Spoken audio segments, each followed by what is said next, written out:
Okay, that's right. So today we have Chayan Majumdar from UCL, and he's talk to us about constraining the SMEFT with frightened neutrinos at FCC-ee. Please.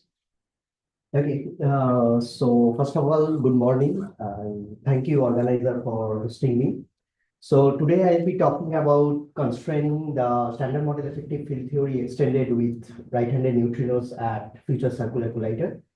So this is an ongoing work with my collaborators, Patrick Bolton, Frank Depish, Suchita Kulkarni, and Wena Pei. Okay, so this is the plan of my talk. So I will start my talk with a brief introduction to why do we need beyond standard model physics and how to detect them in a future proposed collider, which called future circular collider. Now, in this work, we will be mostly focusing on the extension of standard model with right-handed neutrino, and we will try to motivate you or show you the results on various prospects of the right-handed neutrinos in context of active stereo mixing or in with some effective field theory operators, both in context of prompt and displaced vertex signals. Then I will conclude my talk with a summary. Okay, so we know that the standard model of elementary particle physics is a very successful theory of our nature, but still we cannot tell it as a ultimate. Oh, I just sent you a message. Because there are some open problems still persist which cannot be addressed within the standard model framework. So I have listed few of them. So there are some experimental observation like the origin of small but finite neutrino masses from neutrino oscillation experiments, the origin properties of dark matter and dark energy, the baryon asymmetry of our universe, and so on, that cannot be explained within the existing standard model framework. Also, there are some theoretical aspects of the standard model, like the origin of electronic scale, the spectrum of fermion masses, and the flavor patterns in the fermion sector that needs more explanation. So we need all these issues points towards the need of beyond standard model physics. So this talk is mostly focusing on neutrino sector. So if we want to look into or focus into the neutrino sector, so there are still some unknowns exist in the neutrino sector. So from neutrino oscillation experiment, we know that neutrinos possess mass, but still we don't have any idea about the fundamental nature of neutrinos, whether they are Dirac or Majorana. We have no idea about the absolute mass scale and the mass hierarchies in the neutrino mass eigenstates.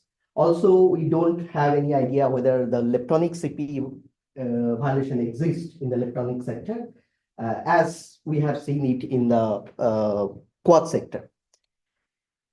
Okay, so we know that there is no right-handed neutrino in the standard model, so we can't write any Dirac mass term. Also, we can't write any Majorana mass term for neutrinos because it violates the standard model gauge symmetry.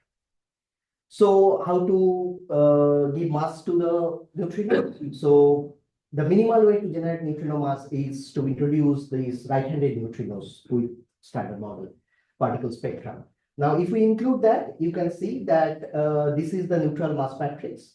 Neutral fermion mass matrix. So this MD is the Dirac mass term, and MR is this lepton number violating Majorana mass term for the right-handed neutrinos. Now we can go in both ways. Like we can have this MD, which is much smaller than the Majorana mass scale. So correspondingly, we have this active neutrino mass mu, which is proportional to 1 over MR. So we can find the active neutrino mass or the small active neutrino mass with very fine-tuned Yukawa coupling or with very large MR. Now, in this case, this active stereo mixing is actually coined as root mu over mn, or you can say it's as md over mr. Okay, so this framework is known as high-scale seesaw. Also, there exists some other seesaw mechanism, which is known as the low-scale seesaw, where in the theory there is this there exists a very small Majorana scale or lepton number breaking scale, which violates the accidental electron number of the standard model softly. So then this mu is proportional to that Majorana scale, and we can have arbitrarily large active stereo mixing. So this framework is known as the low scale seesaw. Okay, so these right-handed neutrinos, there are different terminology exist in the literature, like we called it as heavy neutral electron or HNLs, or the sterile neutrinos. So these HNLs coupled to the standard model particle via this active stereo mixing. So the production and decay of all these all the processes involving these right-handed neutrinos should proportional to as some powers of U alpha n.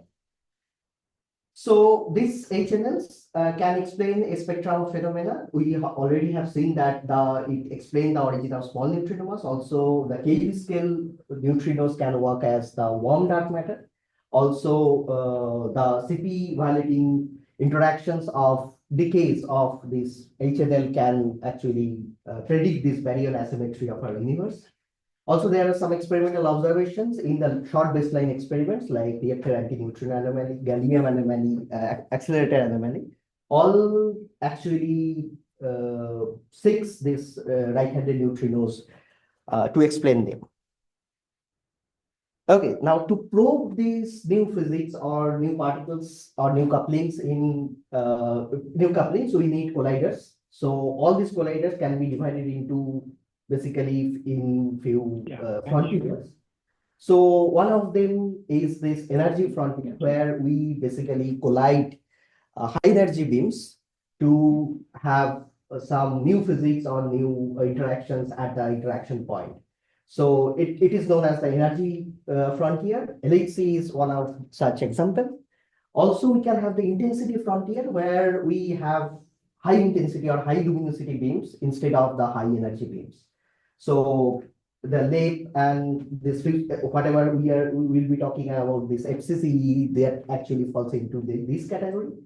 Also, we can have cosmic frontier, which basically measures the observations in cosmology sector, like dark matter intensity, tensor to scalar ratio, and so on. Also, there are some interdisciplinary type of frontiers, like lifetime frontier, precision frontiers, that also exist. Okay, so FCC-ee or future circular collider is a post-LHC particle accelerator at CERN, and it has been announced as a high priority future initiative by 2020 update of the European strategy for particle physics. It will work as a frontier factory for Higgs boson, top quarks, vapor physics, and electronic physics. So you can see it here that this is the LHC, and with this comparison, this is a huge tunnel at 100-kilometer circumference at CERN, so which is basically at the border of Switzerland and France. So it will work as a precursor. It's a lepton collider, and it will work as a precursor of a very high energy this hadronic collider FCC-HH. So what are the opportunities? So basically, it's a precision experiment. So high precision standard model measurements can be done there. Also, we can search for new physics signatures for larger or higher center of mass energy scale. So in this figure, you can see that in the y-axis, there is the luminosity of various in this particular unit, and in the x-axis, we have the center of mass energy. And here in this figure, different color codes actually represents the future proposed circular or linear colliders or lepton colliders like FCC-ee, CPC, ILC, and CLATE. So, okay, and their upgrades. Okay, here are a few more details. So there are many working points for FCC-ee that has been proposed. So we'll be mostly working on, or we'll be mostly focusing on this Z pole or TerraZ run, because it will produce almost 10 to the power 12 Z bosons in this factory. So it will be working at the Z pole 91.2 GeV, so which is a particularly interesting center of mass energy for the precision measurements. Also, we'll be talking about the Higgs stratum, which is at 240 GeV. That is for the higher center of mass energy. Okay, so now this so in collider system, so there are various signals. You can see that the prompt search or the displaced vertex search. We'll focus on various things later on. But here you can see that within standard model, we know there exist long-lived particles, which is known as the LLPs. So in BSN physics, also there can be long-lived particles. So it can traverse at a microscopic distance before decaying from the interaction point. So you can see here in this figure, there are it has been shown that various standard model particles with respect to their half-life and the mass. So you can see that the Z Higgs boson on the top quark and the various missions are very short-lived particles, where the electron, neutrino, proton, neutron, they are very long-lived particles within the standard model.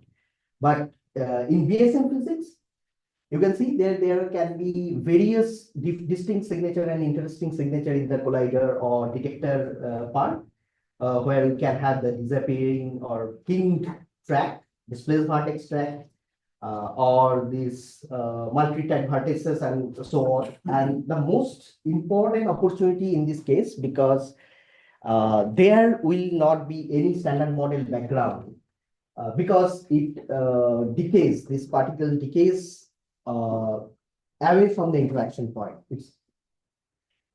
So the signals will be very clean. Okay. So with this prompt search and the displaced vertex search, this is the parameter space, which in this HNL U square versus MN plane. This is the active stereo mixing square, and that's the mass.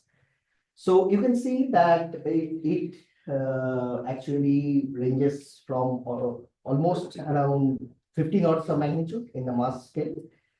So from EV to KV scale, HNL can be constrained from the oscillation experiments. KV to MEV, it's basically constrained from various anomalous beta decay experiments, where you can see the anomalous peaks in the beta decay spectrum. From KV to from MEV to GeV, it's mostly constrained from various beam dump or meson decay experiments, and later on that from GeV to more KV or for larger energies. So it mostly constrained from various lepton or hadronic colliders or the electric precision data. Also, in between, in the intermediate states, there can be various cosmology observations which can constrain this HNL parameter space. Okay, now the future sensitivities in the same plane. So you can see that there are various experiments which actually gives the predictions. So among them, one is this FCC-ee, which is, you can say it will be the most dominant one or most stringent one to actually constrain that parameter space. It goes up to U square around 10 to the power minus 11 with this energy range, with this mass range from 1 GeV to, let's say, 50 GeV. Okay. Now, as HNLs are neutral particles, so it is difficult to see it in colliders. So how can we see them? So for dark matter searches, it is used that in the collider system, this monoic searches are used. So what are they? So we have this X. This X can be any visible particle like photon. It can be Z or WZ or Higgs boson or anything. And so the signal will be like, in the final state, we can have the hard photon or any jet or this in transverse energy. And it gives us a complementary search to the direct dark matter searches in the collider system. So we applied the same strategy here. So first, we have considered that standard model is extended with HNL, where the coupling of HNL is via the active stereo mixing. So the signal will be like is E plus E minus to nu n gamma, and the background will be E plus E minus to nu gamma. So here this nu in the background corresponds to all the neutrino flavors. Okay. So we have for simulation and for simplicity, we have considered the spherical detector with a radius of 5 meters. And we will consider the prompt search of with the heavy neutral lepton. So the prompt search, I mean that so we basically try to see the monophoton signal within the detector volume, within the 5 meter spherical volume. If neutrino or if HNL decays, it will decay outside of the detector. So we can't see that. Okay. So the relevant decay channels for N, we consider it is from this paper, which is there exists a lot of papers in this MEV to GeV range HNLs, decays and the production. But this paper is the most recent one, and they have introduced a Python package of like HNL calc, which can be used as a very good tool for HNL production and the decay processes at this MEV to GeV scale. Okay, so they have considered that Mn, if Mn is less than 1 GeV, so there can be all type of leptonic and semi-leptonic channels involving the mesons. Also, if Mn greater than 1 GeV, there will not be any hadronic states. So it's mostly the quark in the final state, and there can be the leptonic, purely leptonic channels. Okay, so in our case, we have shown it like significance, which is S over root S plus B. So S is basically the effective number of signal events. So where S is a combination of sigma production, that's the production cross section of the HNL, or the production cross section of this E plus E minus to nu n gamma. Then the luminosity, L is the luminosity of this particular center of mass energy. The branching ratio of this HNL decaying to its final particles or final daughter states, and the epsilon, which is the efficiency factor, and it comes from basically two contributions. First of all, we have, let's say we have a lot of events which has been generated using MATLAB, and then we pass it through some kinematic curves to minimize the background to signal ratio, and then the remaining events will be passed through this constraint where the decay of HNL will be outside of the detector length. That is the 5 meter radius. Okay, so we know that is the probability of decaying within this length L1, L2 will be like the combination of these two exponential, where this L1, L2 are the lengths we consider, the initial and the final length. Gamma n is the decay width, total decay width of the HNL, and beta gamma is the boost factor. Okay, but we basically want to concentrate on the probability of decaying the HNL outside of the detector. So it's basically the probability of occurring that event is 1 minus this probability. Okay, so we have plotted this V square over Mn. So V square is basically the U square, what we have shown. So you can see that these curves, red solid curve is for 91.2 GeV scenario, where the center of mass energy is at the Z pole. So here it is the exclusion contours and or exclusive search contours, where we basically focuses on a particular channel. But if we consider the inclusive search, that is, we don't care about these final state particles, where what it is. So it will be like this. So you can see there is a threshold effect around 91.2 GeV, that's Z pole mass. Also, this black line is for 240 GeV. So here the cross sections are smaller. If we increase the center of mass energy, that's why the sensitivity falls there. And this is the contour for inclusive search. All the other shaded regions are from the that parameter space which I have shown earlier, a couple of slides back.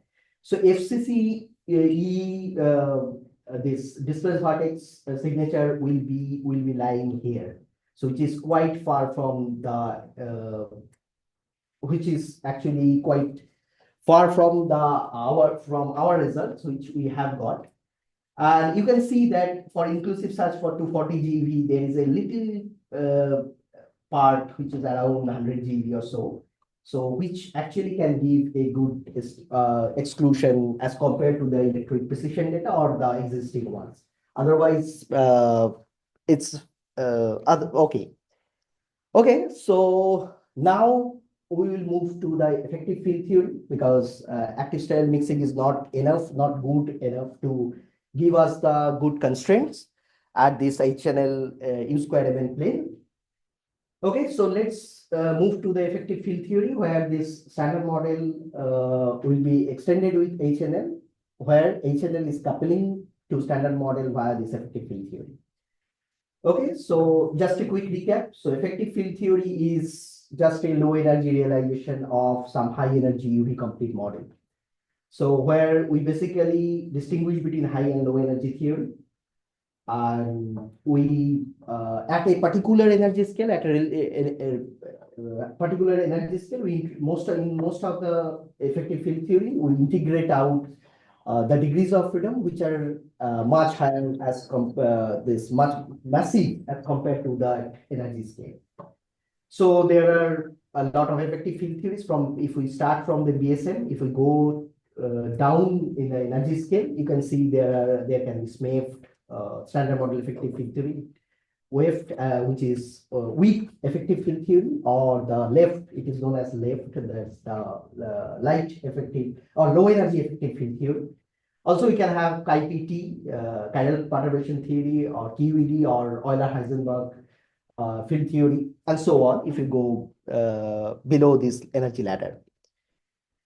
Okay, so what is SMEFT? So SMEFT is basically is constructed out of the standard model fields only. But within standard model Lagrangian, we know that only dimension 4 couplings are there because they are renormalizable. But here in SMEFT, we introduce all possible non-renormalizable operator with mass dimension greater than 4. So here the standard model Lagrangian, and here is the Lagrangian where we introduce this dimension B, which is greater than 4. Okay, so it can be written like CIOI. So CI is the Wilson coefficient at the dimension, at the particular dimension D. Y is the operator at that particular dimension. And the Ci can be written as small ci over lambda to the power d minus 4, where the small ci is a dimensionless coupling. And lambda actually incorporates all the dimensions or all the energy scales in the theory. Okay. Now, so we will be mostly focusing on this NRSMEFT, where this SMEFT actually will be extended by the inclusion of this NR. So this is the L standard model. This is the kinetic term for the NR. Majorana mass term, the Yukawa interaction with the this light neutrinos, and the other terms, which is I have actually pointed it out as L prime, which is different from this LD, because here we have inner in this theory. Okay, but I have written it like this mixing is there, but in our work we'll be focusing on the case where we have only the NRSMEFT, there is no mixing actually present. Okay, so we have another way to actually create this E plus E minus 2 Ni Nj without mixing, only via the effective field theory vertex. Okay, so at SMEFT level, we have. I'm Yeah. confused by that statement because it seems like you're kind of hiding the suppression in the form of this Wilson coefficient, where if I were to consider, a UV completion that led to one of these SMEFT terms, we're still coupling E plus E minus to NN bar somehow. Okay. And that NN bar doesn't talk to the standard model except through mixing. So I will not be focusing on here in this talk about this, But we are also trying to see where this active stereo mixing part, if both are existing, that the active stereo mixing and the effective field theory. So we will try to construct one plot where at some point, if active stereo mixing will not be as competitive as the effective field theory one, so there will be one contour. So above which we have the active stereo mixing, which is the competitive one, and below which the effective field theory one will be the competitive one. Because why should I expect a UV completion to give me a scenario where my Wilson coefficient isn't suppressed by things like U to the fourth?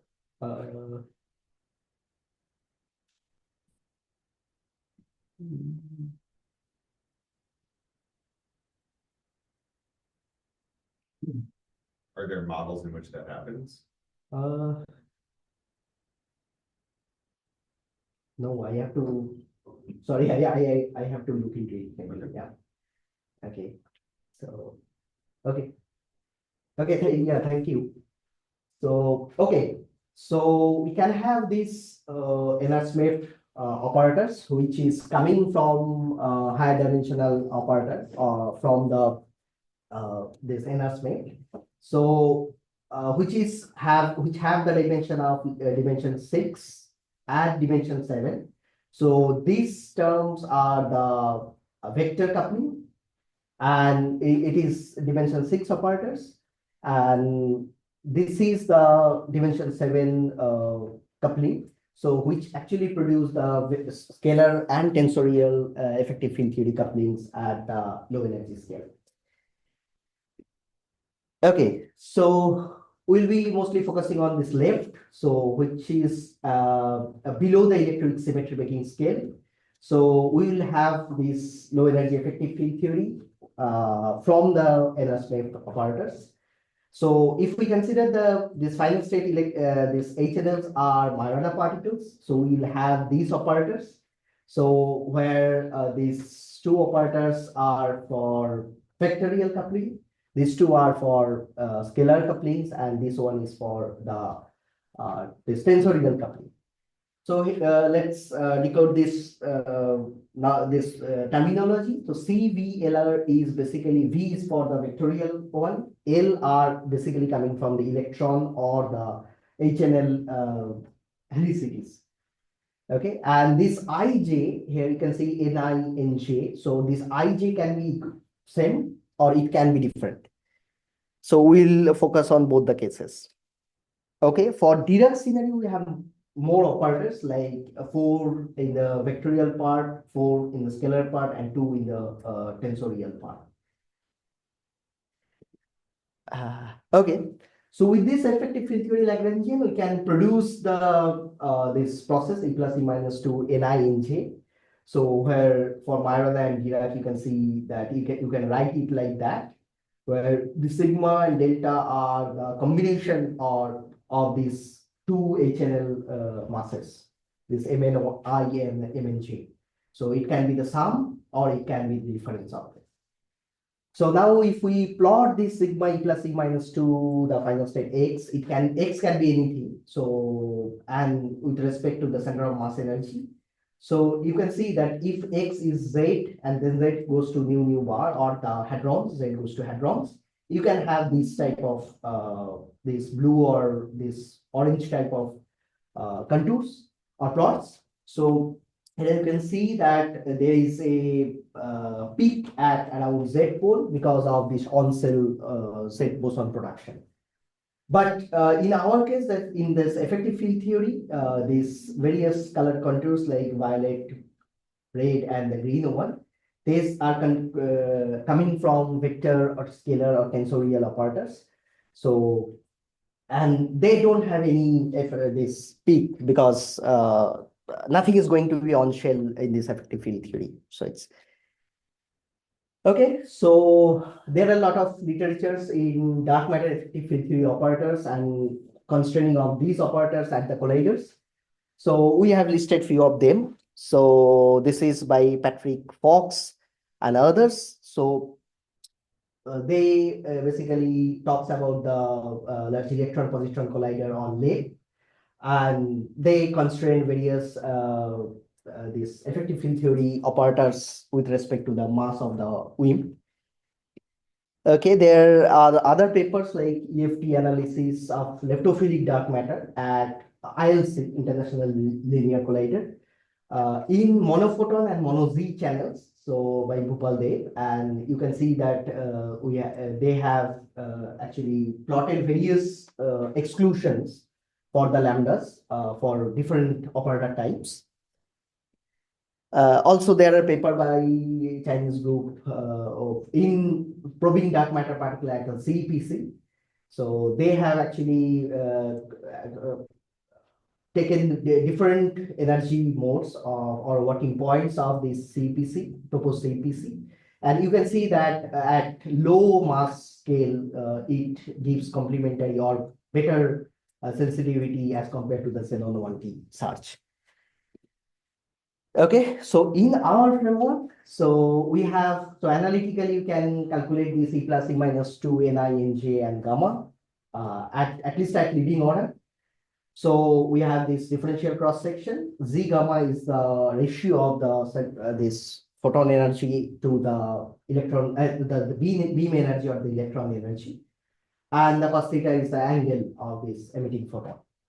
So you can write it like that.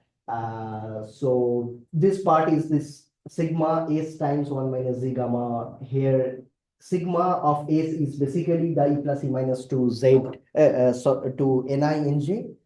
And then if we introduce this initial state radiation, then it would be replaced by this 1 minus Z gamma. And these are the these factors which are coming from the initial state radiation and its corresponding probabilities. Okay, now if we integrate out integrate over the entire energy of these photons and the cos theta distribution, so we'll have this sigma E plus E minus 2x with gamma, this monophoton signal. So you can see that this will look like that for 240 GeV scenario. So where these different colors, orange, green, and the red one are for the effective field theory operators. And this one is for mostly for the background where E plus E minus can goes to Z and then Z can goes to nu bar and photon. So you can see the bump here, this for on-shell Z boson production. Okay, so still we have considered the HNL production with this effective field theory. Now, if this HNL produced HNL can have the energy which is greater than the mass of another HNL in the theory, if there are two type of HNL exist like NO1 and N2, and the two mass of twice the mass of the electron, so it can decay by the same operator. Like it has been produced like E plus E minus to NO1 N2, and then N2 can decay to NO1 E plus E minus via the same operator where it has been produced. So you can see that this Majorana and Dirac terms can be Dirac decay width can be written like that. But this factor is a complicated functions of all these masses of this final state particle and the Wilson coefficients. Okay, so let's move to the simulation and some results from our side. So we have considered the FCC monophoton. So first we consider the diagonal EFT operator. So that basically says that in the Lagrangian I is equal to J. So we have either N1 gamma in the final state, or we have N2 gamma in the final state. We have the same standard model background. So we have put some cards in at the event generation level. These are not the kinematic cards. These this event or generator level cards. So we have actually put that because we want to avoid the soft and collinear singularities, which has always been there for ISR photons. Okay, so these are two diagrams, which this one you have seen previously. This is various signal events, and this is background event, which I have shown in the last slide maybe. And this is for 91.2 GeV. So you can see that there is no peak at background because you can't produce a Z boson, on-shell Z boson at the 91.2 GeV machine. Okay, so basically we try to switch on one of the operators at a single time, and then we put the corresponding exclusion contours with respect to that operator, or let's say C equals to 1 over lambda square, which is in the GeV to the power minus 2, because these left operators are dimension 6 operators. So you can see that, and we have set a normalization, which is that Dirac and Majorana cross section, they match at the massless limit for off-diagonal operators, which I have not talked about. I will talk about that later. So the left panel is for 91.2 GeV. So you can see that in the y-axis we have the C, which is 1 over lambda square, and in the x-axis we have the mass of this outgoing HNL. Now the different colors here basically that matters. The cross section between various decay modes actually matters.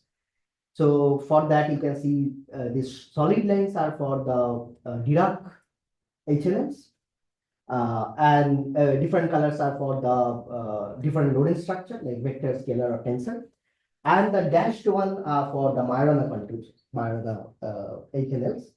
So we can see that for Dirac and Majorana with the vector effective field theory coupling.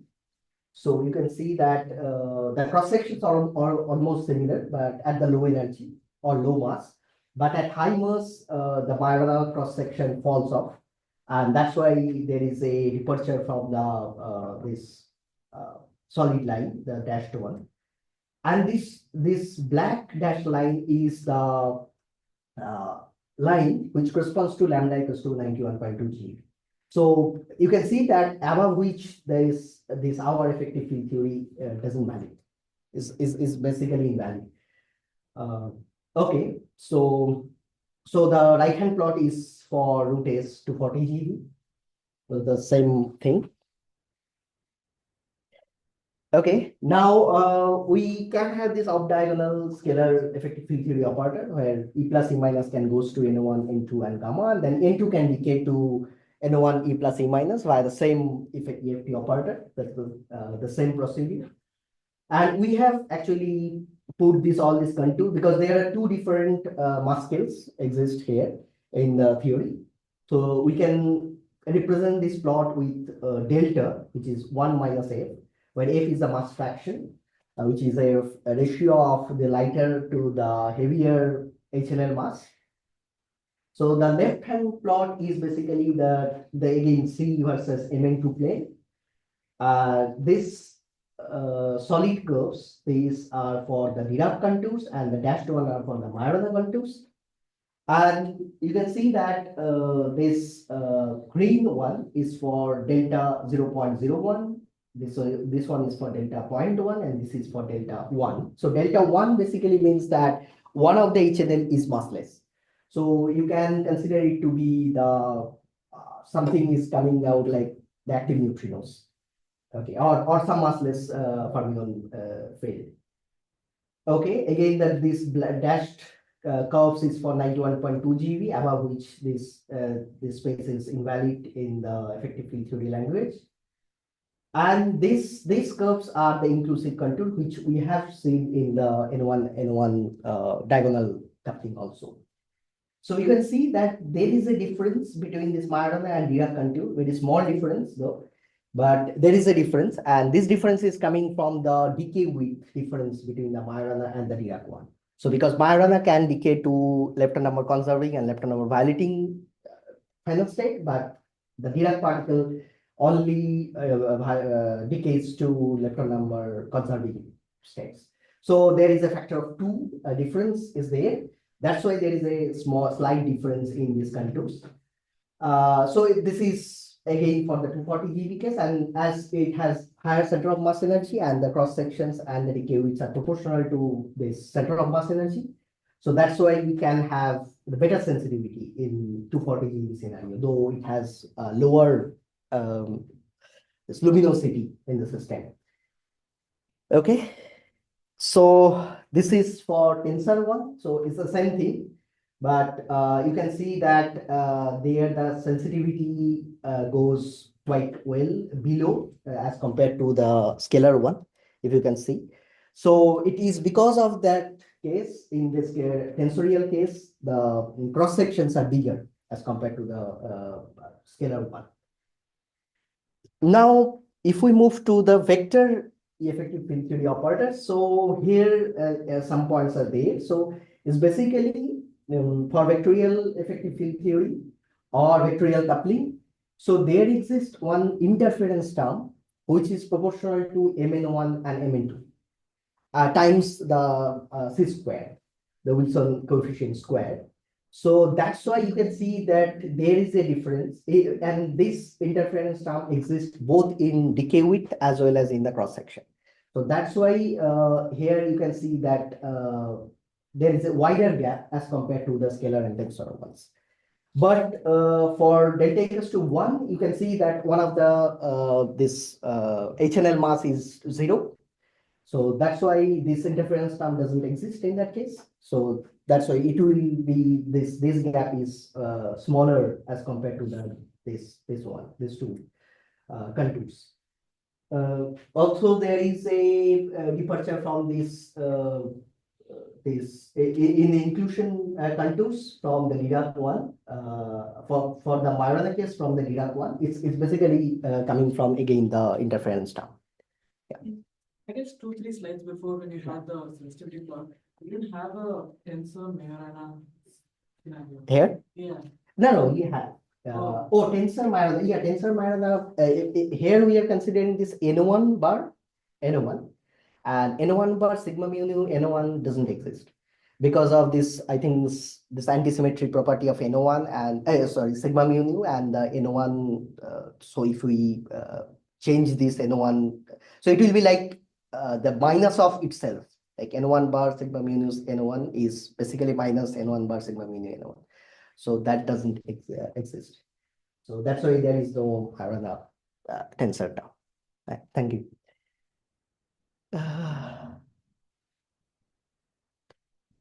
Okay, so let's move to a different operator. So it's basically plus E minus 2 Z gamma, and then Z can goes to N1 N2 gamma. So here it's this operator is basically like E plus E minus Z is the standard model vertex, and Z N1 N2 is the effective field theory vertex. So it's okay, and the background is the same. So you can see that for that case, the cross sections are quite higher as compared to the 4 fermion EFT operators. So there you can see that that's why we can go up to very high sensitivity in the C. And so this operator is mostly like a vectorial operator. So again, the same thing happens here also, as we have seen in the vector case, vector for fermion case. So there is a wider gap for delta 0.01 and delta 0.1, but we don't have this gap for this delta equals to 1 scenario.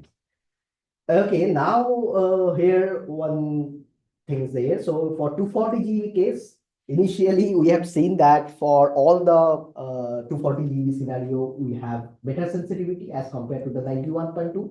But here it doesn't give that because of that the kinematic distribution of this cards. So throughout this analysis, we have put the same cards throughout.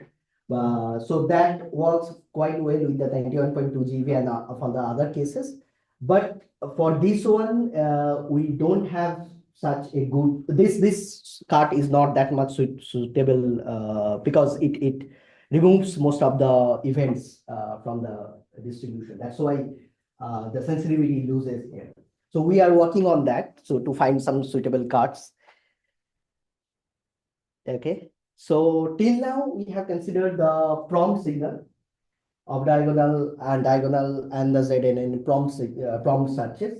So where we basically consider that within detector we have this monophoton signal.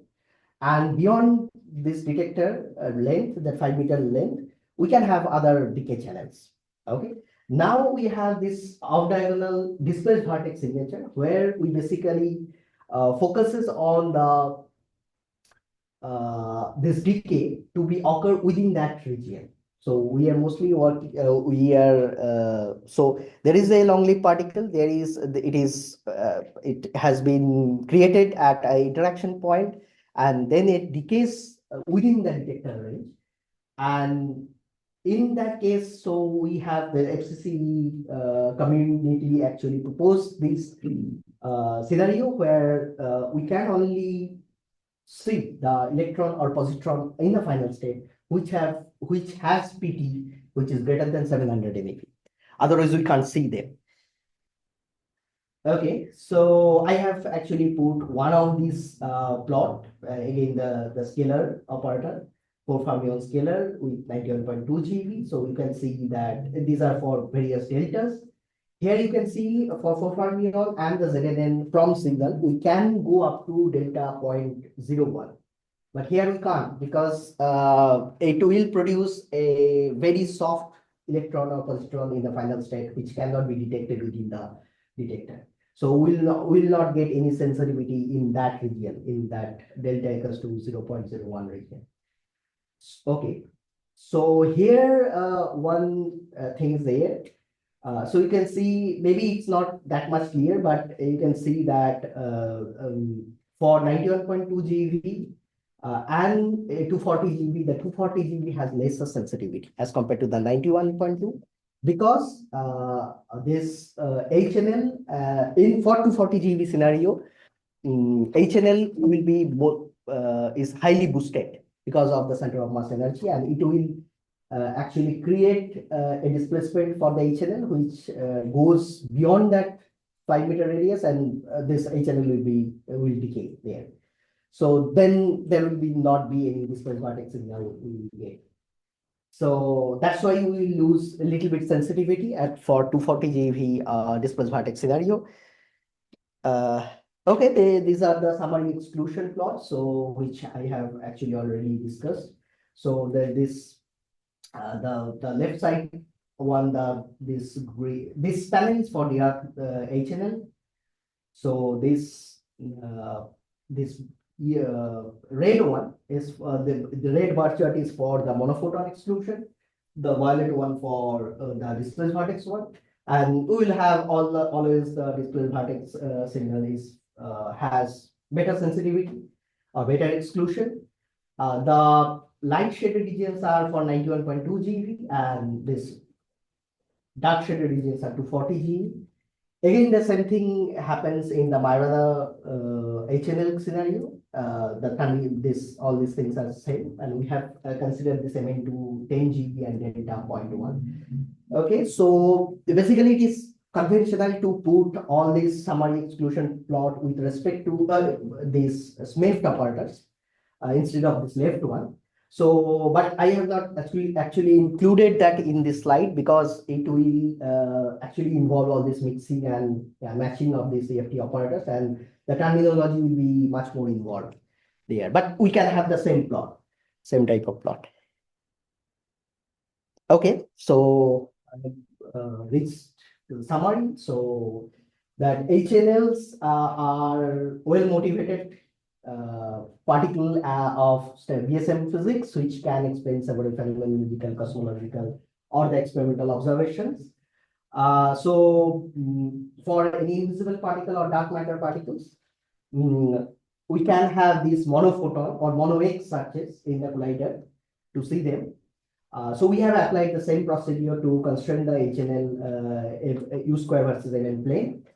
Basically the GeV scale HNL. So active stereo mixing monophoton contours we have shown that are far less competitive as compared to the FCC future displaced vertex sensitivity. Then again, we have studied the prompt and displaced vertex signature for Dirac and Majorana HNL states in presence of NRSMEFT operators. And also you can see that due to the difference between these Majorana and Dirac decay weights, so we can have distinct exclusion contours.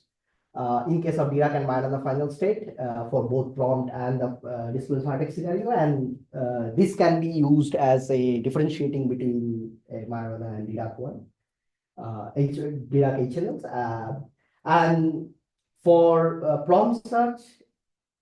This exclusion or this study will give better sensitivity for larger center of mass energy, but due to this high boost factor for larger center of mass energy, this was vertex search reduces the sensitivity.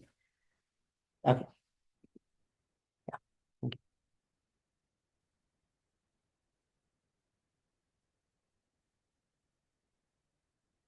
So like you said that you have like cases where delta was equal to 0. Yeah. But if I write down like this N1, like is there not no kind of mixing between like the mass of N1 and N2? So I need to go to like the diagonal mass spaces. So you're talking about this one. Then it takes us to 1.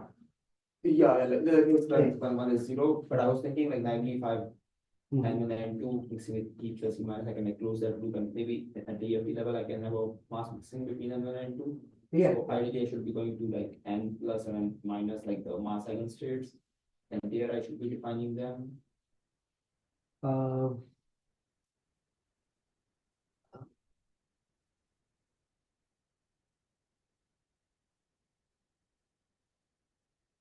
So you, no, I can actually, yeah, I can please repeat. So I was thinking like, so we have some like N1 square mass term, and then like ideally I will have the other mass term for N2. And even if there is like no mixing at that level, because I have some mixing with E plus E minus and other operators, in principle I can generate like a level of loop, the mixing between N1 and N2. So some mass term square times N1 and N2. Okay. So now when I write down the mass matrix for this N1 and N2, I should be going to the diagonal basis. Of course. So then I was wondering that when I'm plotting these things or also defining delta, should I be doing it in the mass basis or like in this? Okay, so basically, so in our case, like we have not considered any, we have considered the effective field theory of our one. This the 4 fermion one, that E plus E minus goes to N1 N2.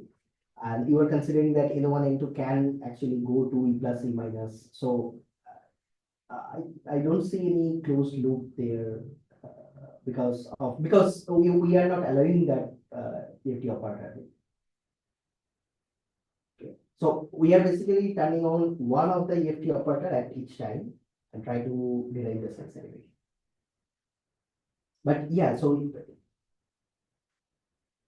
yeah, in principle, yeah, it can be done.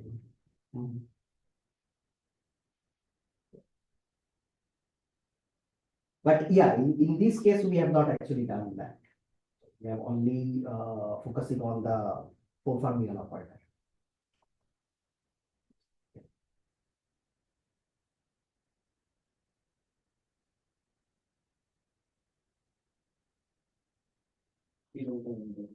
Just going to the speaker again.